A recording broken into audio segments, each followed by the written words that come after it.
Okay, hello and welcome everybody for coming along to, what one's this? Is number 4 or number 5? This is 5. This is my last night. I can't believe it's number 5. Oh, we've had 4 or 5 successful nights, really good discussions with different people. Tonight, I think we're going to have a wee chat about kindness and some of the great acts that people put up within the community and help, through a struggle that they go through with mental health. We'll introduce ourselves as well because I know most of you won't know Robert, and Robert won't know most of the other two, but we'll introduce ourselves firstly. So we'll go with Kathleen. Do you quickly want to introduce yourself? Yes, my name's Kathleen. By day, I'm a will writer and a funeral celebrant. I'm also one part of the leadership team at the volunteer centre, The Living Room in Largs. Michelle? Hi, I'm Michelle Trainer. As I've said before, I'm a community light worker by day, and God knows what I'm by night now. I'm part of the volunteer group opening the shutters up in Largs, as well as the usual mum and gran and skivvy and cleaner. Yeah. Robert, introduce yourself. Yeah, I'm Robert McCarroll. I'm a member of the Ayrshire film crew, which Eddy leads. So what we're going to talk about tonight is maybe acts of kindness. I mean, the past couple of nights, Robert, we've been quite in depth talking about the future of this coronavirus and how it's affecting people, with mental health. And one of the kind of big things that came up last night, Robert, just to kind of keep you up to speed, was talking about this new wave of people who will require mental health support when this coronavirus, fingers crossed, is over.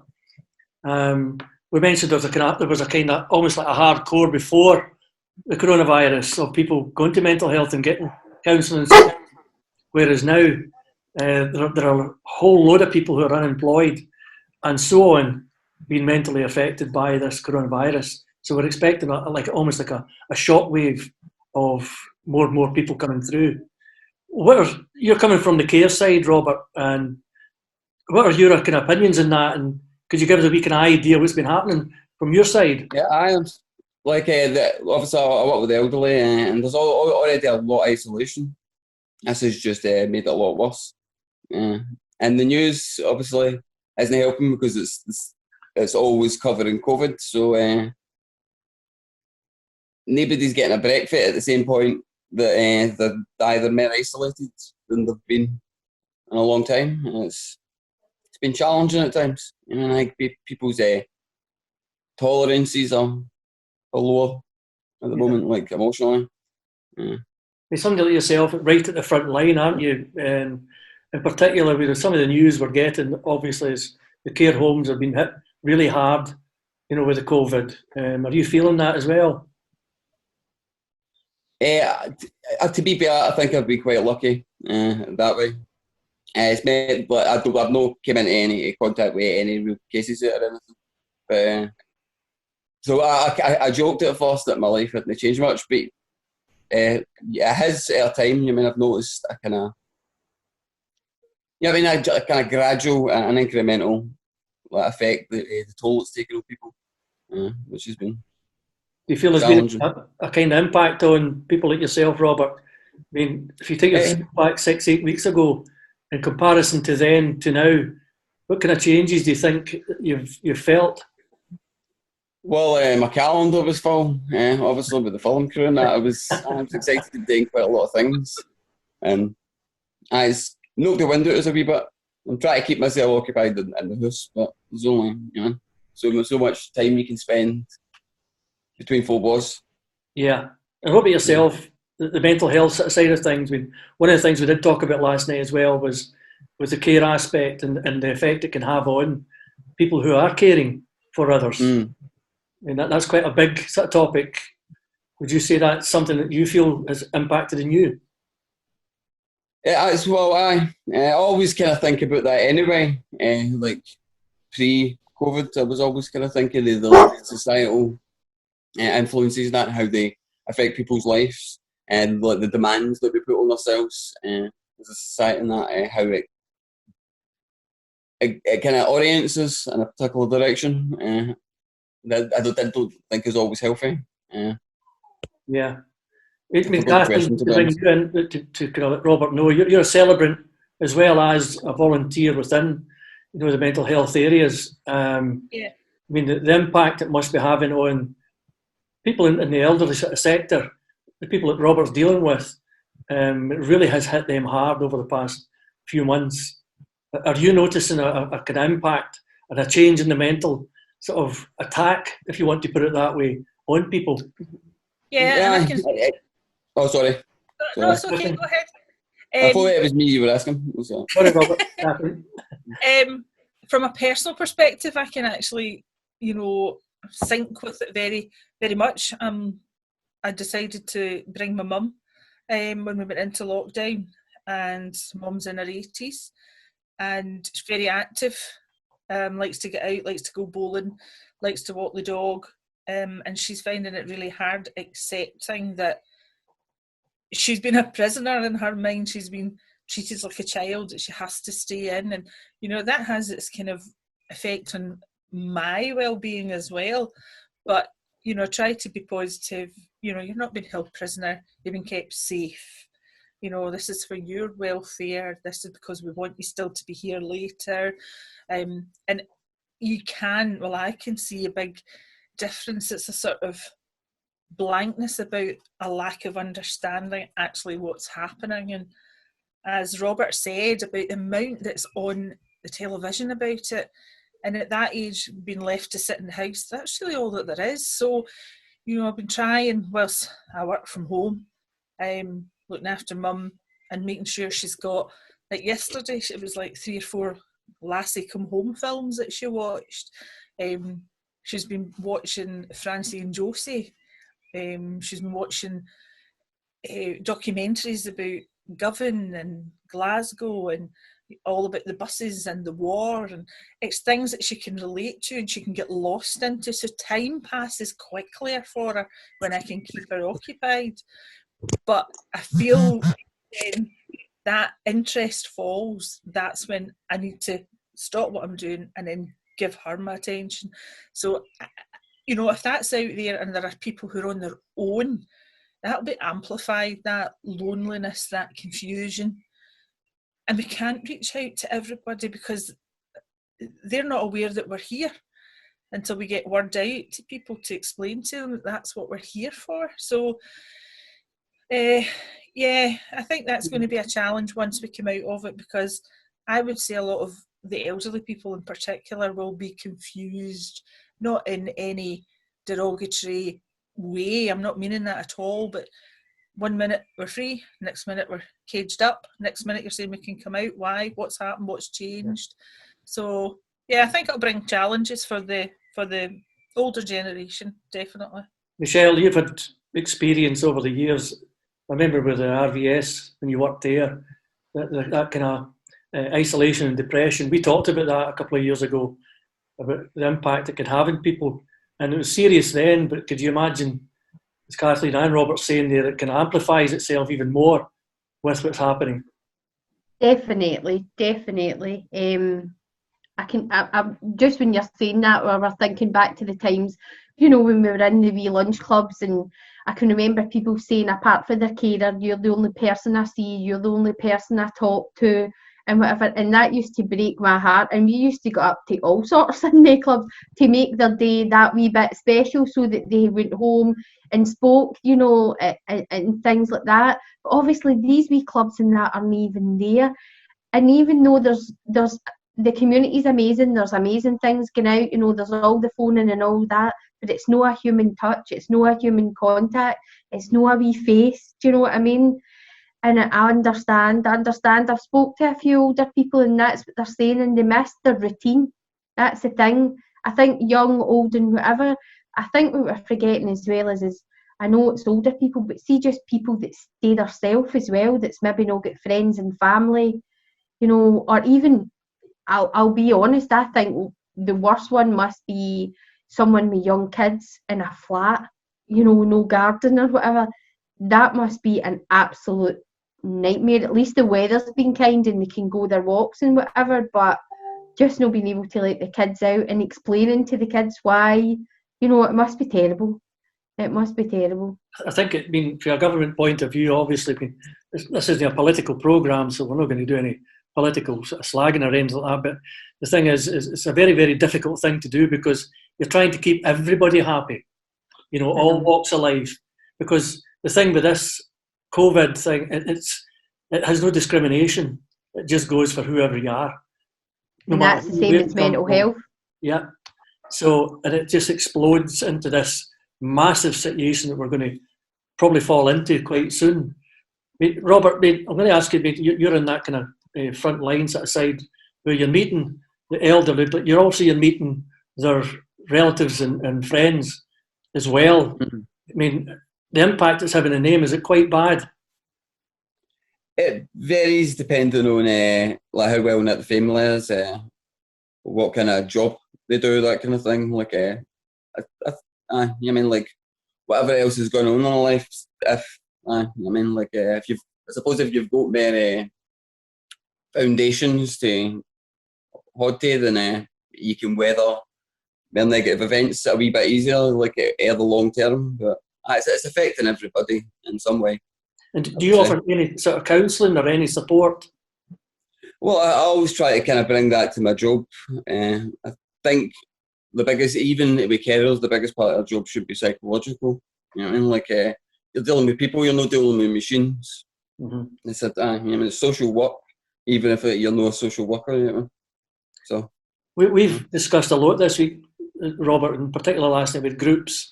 We've had different groups on board. Do you link up and partner up with local groups as well, volunteer groups? No, not really. To be fair, I'm struggling myself, and as you're talking about, knowing the services, I don't use them, but I really should. It would maybe help a wee bit. Yeah. I think it's something we talked about last night as well, and the night before, to set up some sort of partnership, you know, with a multitude of people within North Ayrshire. People like yourself, who might be able to tap into people like Kathleen, Michelle, the living room, you know. And take, for example, I think it was Chris that was up in Inverclyde that runs the Man On. Mm-hmm. I mean, that's a very, very good setup for males. And his kind of rough background was that his dad had tried to commit suicide last year, and he couldn't find, you know, the support that he needed, and ended up setting up himself and has been very successful in supporting males. I think maybe something that we're missing, maybe Robert, is being able to get in touch with people like yourself who are at the front line, so that you know that there is something out there you could refer to and turn to. Would you say that's common? Definitely. Yeah. I think like with me, and probably the case for a lot of people, it has to kind of come for yourself as well. You have to. A lot of people fall into the habit of diminishing their own mental health as if they're just exaggerating. I mean, and blowing it out of proportion. It's not necessarily the case. No. But I think as well in your situation, Robert, it's more as well that you've got the individual who needs the care, but then you've also got to be supportive of the carer looking after the person who needs the care, and you know how that branches out into the family and the community. So, you know, it's all right when people say it's one person's mental health, but it actually is it's with branches. It just comes out. It's a social issue as much as it's a thing, man. Yeah. It's a lot involved. Michelle, RVS idea. I mean, I'm kind of harping back in that, but I think you worked with quite a number of people who are isolated. I mean, how could you tell, say, for example, whenever you had people come along to see you, say at the lunch club, how could you tell that you see there's something really wrong there? Were there any sort of indicators that you looked at or picked up on? Sometimes you can tell with their moods, and you know they're quick to diminish that when you go, how are you? And you go, fine. You know, and they shut the eyes and the head goes down. Body language, and that's the problem when we're not seeing contact. We don't get the body language to see, as we spoke about last night, you know, when somebody says they're fine, are they really fine? Also, sometimes it's the not wanting to go home, if you know what I mean, because they know when they go home they're stuck there for could be the next week, the next month, whatever, without much contact. So they always say, oh, you know, like, oh, I can't find my bag, or, or did you hear about that, or did you see that? Do you know, like the chat to prolong you keeping there and kind of things like that. So you kind of see that, but obviously, like within our group, when we've got it online, I always promote it, you know, to say, and it's a big step for them to say, you know, is MD there or whatever, but they do it, and there's always somebody there that will come back, and I'm sure that's the same in every single one of the groups that's set up out there. Do you find that, Robert, as well, in your job, that you find you can see indicators in people, you know, that you go, well, there's something up there, there's something wrong? Often, you get it a lot, especially, I suppose, in elderly, because like vital systems are starting to wear. And you'll see maybe a behaviour, or like become a bit more generally dishevelled, that kind of things. You'll notice it gradually, but then there'll be specific changes that seem to happen all at once. Do you ever find, is it male, female, with this conversation the other night there as well, Robert, that are you more likely to have a female come and approach you and say, look, I'm not feeling great, I'm feeling very depressed and down, more than a male? I imagine that happens more than in the job, but I've not really noticed the tendency when I've been working with people. And I work with males and females. It's fairly even. It's an interesting one. Sorry, Catherine. I think that comes down to maybe within the family unit who's been the provider. Uh-huh. It's the person who has taken the responsibility or has been left with the responsibility of bringing in the food, the money, the income, and keeping the family going together. So that can be either male or female, young or old. You know, there could be younger people doing that to help the older people. So I would say it would be more specifically down to who is the kind of income earner looking out for everybody else. That's probably the one that finds that the hardest, because they'll put the onus on themselves that they have so much to do for others that they just have to keep strong and keep going. And by believing in that, they're actually making themselves under a lot of pressure. You know, they need to let the lid off and let a bit of steam out and take a bit of chill for themselves. And that is hard when you know you're the one that's the main one that everybody else is relying on. So I think that's quite important and something to look out for as well.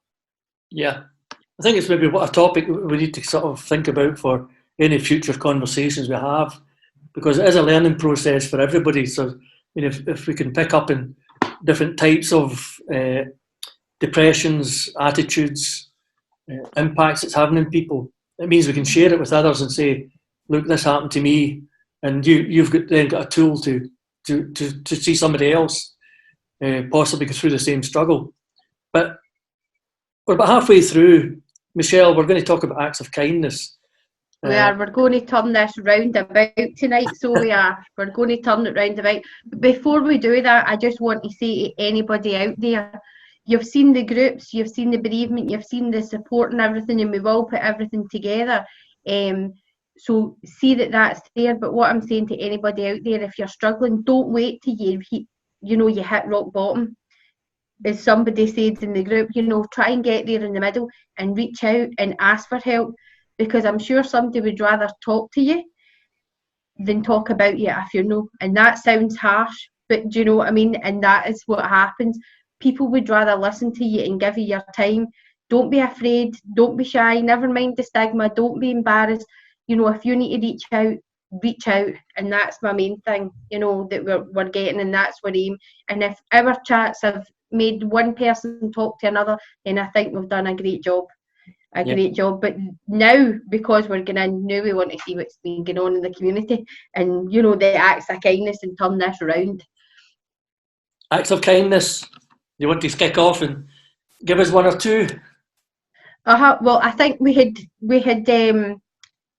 I think one of the biggest acts of kindness that I've seen up in the North Coast at the moment, and anybody for Largs will know, no, even for Largs, half of North Ayrshire will know, Janet Muir. Right. Janet Muir, yes. Janet Muir.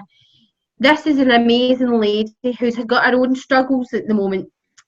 But her amazing acts of kindness, you know, has carried on throughout the years. She's done so many fundraising things and that. But in the minute of COVID, that lady has made cakes like you've never seen cakes before. Thousands of cakes, dropped them at everybody's door you can imagine across the North Ayrshire, because that's her way of coping, you know, and her way of doing it. And she really, really has. She does it all to herself, you know. There's no thing. But yeah, here we go. Here's some of Janet's cakes. That she does, and she does this out the kindness of her heart and drops them. And I'm sure, you know, Robert, you're just joining. I'm sure you'd end up, if she finds your address, you'll end up with cakes in your doorstep. And we're no joking, and they're damn good cakes, aren't they? Oh, I've sampled them as well. They're terrific, Robert. In fact, I brought a couple home for my grandkids, and they stole them, and I never got one. Yeah, Janet's done some amazing stuff throughout her whole life in the community, and she just continues to bring a bit of joy and a bit of happiness and a wee bit of comfort to lots of people. I mean, this must cost her a fortune, but I would want to know where's she finding the self-raising flour? Well, she tracks it down. That's where it's all going, Janet. So disappearing up in Largs. But to me, that picture there is a typical example. You know, that gives you an example of what she's been doing. I mean, thank you. Wee box of cakes for the postman. You know, Stacey. I know. Yeah. She's gave them to the binman. She's gave them to the doctors. She's gave them to everybody. So she has. Yeah, she's gave, and that's some of her charity stuff. You know, that was her previous, and she done, and then that was when she had the baton. The picture that is with Zoe. But this is, and she's just an amazing, kind, generous woman that doesn't want anything in return. And that's the thing. She actually gets embarrassed. If you know her, she gets embarrassed, doesn't she? She gets embarrassed. So she is, I would say, she is my star. She is my star that is showed and through. But there's amazing acts of kindness. I'm sure you will all agree. Yeah. You know, throughout, it's amazing. You know, people and neighbours and things like that. One of the other things I would like to say as well. Oh God. I'm trying to get to this postman. Here I am. I've got him. Oh no, that's the woman. That's Cara. That's Cara, and there's Jerry. Next one's Jerry. So this is the local postman down in Ardrossan, and he's the same. He's been dressing up while he's delivering the mail, you know, to keep everybody happy, everybody, you know, a wee giggle, and you see him. He delivers in the van and everything. Like it's fab. It's different. It's amazing. It's absolutely amazing. And that's the Corona Bears up in Largs, the other family as well, you know, who's been doing this every day for lockdown. Apart from when the Corona Bears went to Ibiza and they get stuck in customs. They had a couple of days off. They get stuck in customs. But, you know, that's amazing. It's just amazing for the community and everything they're doing. Even my youngest daughter, Abby, her wee friends, bless them, because they're so missing each other. She's 17, but they've been buying each other gifts, and all the mammies have got to be the door, you know, they travel in the cars, and so they can chap the doors and put it down. But it's so sweet, and they just miss their pals. Do you know what I mean? And if it's, so I'm just hoping that we go. But when you see this, it fills your heart, because you see, you know, what's going on and all the things. And I must say, I've really, really enjoyed this week. What about you, Eddie? I've thoroughly enjoyed it. I'm going to come to Robert just now. Robert, have you any instances of acts of kindness within your job? Probably, but none are coming to mind now that you've asked me. You're right in the spot. I can't think any, but I think the carers in general, maybe you see a lot of small kindnesses in a long period of time. anyway. There's a lot of people that did the job of that way disposed. We've got a lot of time for other people and want to help them. Yeah, and you'll have others been with families as well, and if they're going through a rough time, I mean, obviously you work together and stick together and help each other and support. Mm. And I would say that's that's a clear act of kindness. I just do my job because I enjoy it. I wouldn't work at something I didn't like. Yeah. It's more important to be doing something that has meaning than something that makes you happy short term. You know? Maybe just quickly, Robert, to sort of ask you, I mean, I only met you, a couple of months ago when you came along to the Fitba Shorts with Ayrshire Film Company. How have you found something like that, volunteer to do something like that? Oh, it's been great. It's like what you were talking about earlier on. I find that people are a lot more open than you, like, some people get like, well, I get into me and heat and start worrying about things, and people are a lot more open when you open up to them than a lot of people probably are afraid of. Yeah. I mean, it's so easy to walk onto a Fitba park in a big crowd there, and you've got a camera in your hand and you've got to get the action shots. You've got me shouting at you and saying, "Did you get that goal?" You know.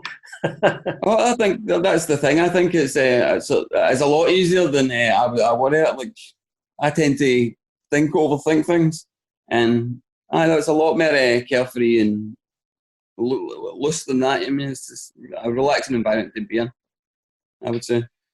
Where do you think? I'm not comfortable with the camera yet, but you're getting there, Robert. You're definitely getting there. And your wee niece, was it your niece that came along? I remember she was very good. Shani, yeah, she was very good as well. I'm just going to. I'm aware of the time. I've got about 6 minutes left, roughly, and just to kind of maybe ask you a pertinent question, Robert, a career question, maybe. Your future. I mean, after all this COVID sort of stuff we're going through, when this all sort of hopefully goes away and passes on, where do you see yourself? Do you see yourself still within the care sector? Yeah, I think I would like to maybe develop it a bit and go into psychological services. I've noticed in difficult circumstances, I tend to freeze up a bit. If it's like it's when a lot of emotions involved, I tend to I freeze up a bit. And, I would like to address that as I move forward and go into mental health services in some way. So it would be into something like the psychiatric side of things.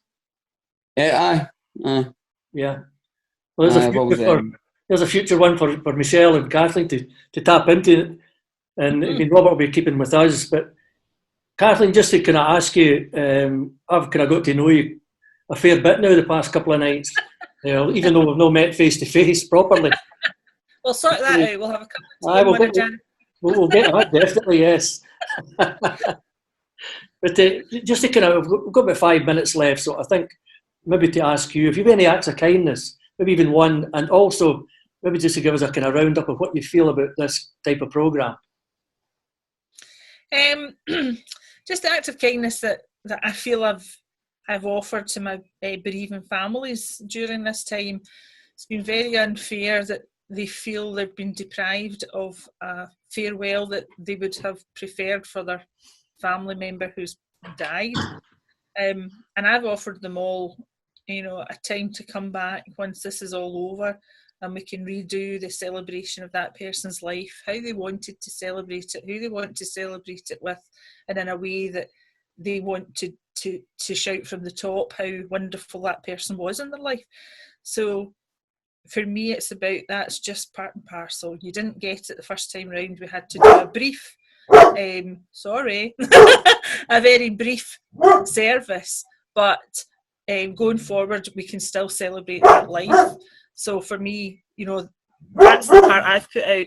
But I think noticing all the small pieces of kindness that everybody's doing for one another, as Robert said earlier, all the little bits that you see, somebody appearing with a box of cakes, somebody appearing with some chocolate, handing it into a kiddie. Some people are appearing with flowers for somebody that's on the road. Just anything. It's just lovely to hear it and to see it. And I hope that kindness continues when we go forward. In respect to what we've been doing all week, I think it's marvellous to be able to talk, share ideas, put forward ideas and how people think we should progress with this going forward. And I think, speaking to Michelle, she's so full of energy and creative ideas that she's the right person at the front here. But there's so many different topics that we can help out with, you know, recruitment, helping people understand how to get a job, how they need to, you know, apply themselves, giving people suggestions on how to practice interviews and things like that, help people with bereavement, help people with anxiety. There's so much that we could put into small chunks and share it amongst the community. And I think Michelle's on the right start here. She's kicked it off well. Yourself as well, Eddy, been a great support. And I think everybody that's been on the calls this week have all thoroughly enjoyed it, enjoyed being part of it. So from that, thank you. And on behalf of the living room, thank you very much for giving us the opportunity. So yes, I think it's going to be the start of something very big. And I'd like to see that, and I'd like to see the outcomes for people. I'd like to hear the individuals who experience it give their feedback and share that with others so that that word can spread. And as Michelle says, if one person listens and we've saved one person or we've helped one person, it's been worthwhile. So for me, thank you, and thank you for the opportunity to meet all the other guests. And yeah, we can continue on with this going forward. We're here for you, Michelle. Oh, great. I'm just going to round up because we're less than a minute. Michelle, you remember there was a conversation the other night there. I hope we get time to show this. I'm going to add it anyway later on. You mentioned something about an elderly person getting on a skateboard. Yes. Watch this.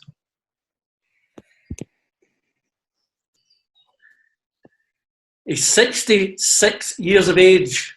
He was 60 in 2014. He's now 66. Wow. And this is not my grandpa. Just confirming this is not my grandpa. There you are. The memory stuck. It just shows you there's an inspiration for people as well, you know. That go for it. Go for it. But I would just like to thank everybody as well. You know, it's been great. We went for it. We didn't know who we were expecting. The people that's come on has been great. The support's been great. The feedback's been great. And as we say, if this saves one person or one person reached out, it's been worth it. and thanks to everybody. Thanks, Robert, for coming along as well and joining in tonight. And hopefully we'll catch up quite soon. We'll get to the Fitbit shorts and get us soaking in wet again. I get our shoes muddy again. Take care, everyone. Thanks, everybody. Bye. See you later. Bye. Bye.